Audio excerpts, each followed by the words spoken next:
വിശുദ്ധ അൽഫോൻസാമയുടെ പ്രധാന തിരുനാളിനോടനുബന്ധിച്ച് വിശുദ്ധ അൽഫോൻസാമ ജീവിച്ചു മരിച്ച ഭരണങ്ങാനം ക്ലാരമഠത്തിലേക്ക് വിശുദ്ധയുടെ തിരുസ്വരൂപവും വഹിച്ചുള്ള മെഴുകുതിരി പ്രദക്ഷിണം നടത്തി. എല്ലാ വർഷത്തെയും പോലെയും അൽഫോൻസാമയുടെ തിരുനാളിൽ ഈ ദിവസങ്ങളെല്ലാം മെഴുകുതിരി പ്രദക്ഷിണം നടക്കുകയായിരുന്നു വൈകുന്നേരങ്ങളിൽ.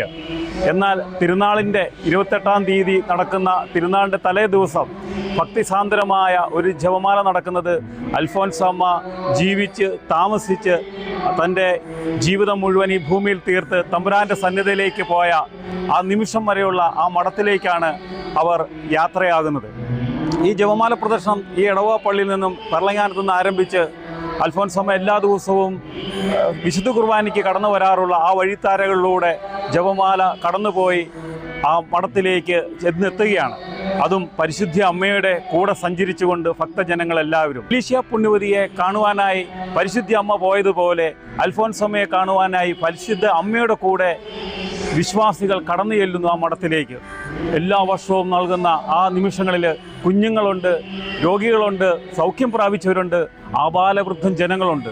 അത്ര മനോഹരമായ നമ്മുടെ ഭക്തിയെ തീക്ഷ്ണമായി ഉയർത്തുകയും വിശ്വാസത്തെ ശക്തിപ്പെടുത്തുകയും ചെയ്യുന്ന ആ മനോഹരമായ ജപമാല പ്രദക്ഷിണത്തിലേക്ക്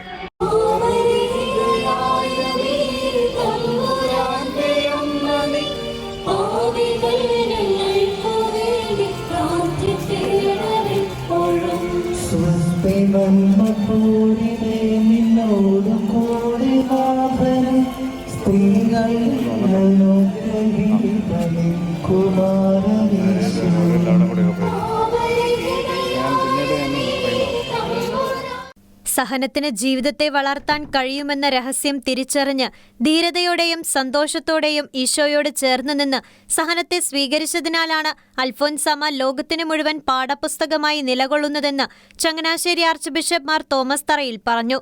ഭരണങ്ങാനത്ത് വിശുദ്ധ അൽഫോൻസാമയുടെ തിരുനാളിനോടനുബന്ധിച്ച് വിശുദ്ധ കുർബാന അർപ്പിച്ച സന്ദേശം നൽകുകയായിരുന്നു അഭിവന്യ പിതാവ്. പ്രത്യാശ നഷ്ടപ്പെടാതെ വളരാൻ വരും തലമുറയ്ക്ക് മാതൃകയും പ്രചോദനവുമാണ് വിശുദ്ധ അൽഫോൻസായെന്നും ആർച്ച് ബിഷപ്പ് പറഞ്ഞു. ഫാദർ ജോസഫ് പുരയിടത്തിൽ, ഫാദർ ജോസഫ് പള്ളക്കൽ എന്നിവർ സഹകാർമ്മികരായിരുന്നു. ഈ വർഷത്തെയും 2026-ലെയും അൽഫോൻസാമയുടെ തിരുനാളിനോടനുബന്ധിച്ച് നടന്ന ജപമാല പ്രദക്ഷിണത്തിൻ്റെ അവസാന ദിവസമായിരുന്നു തിരുനാളിന് തലേദിവസം ഇപ്പോൾ നമ്മൾ കണ്ടത്. അനുഗ്രഹപ്രദമായ ഈ ജപമാലയിൽ ആയിരക്കണക്കിന് ഭക്തജനങ്ങളാണ് ഒന്നിച്ചു കൂടിയത്.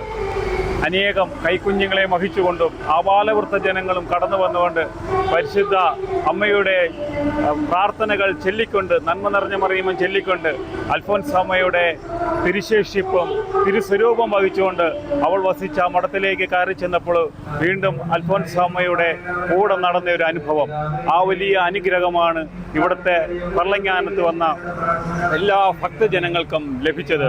Cameraman ജോസഫിനൊപ്പം Saji Antony, ഷിക്കിന news.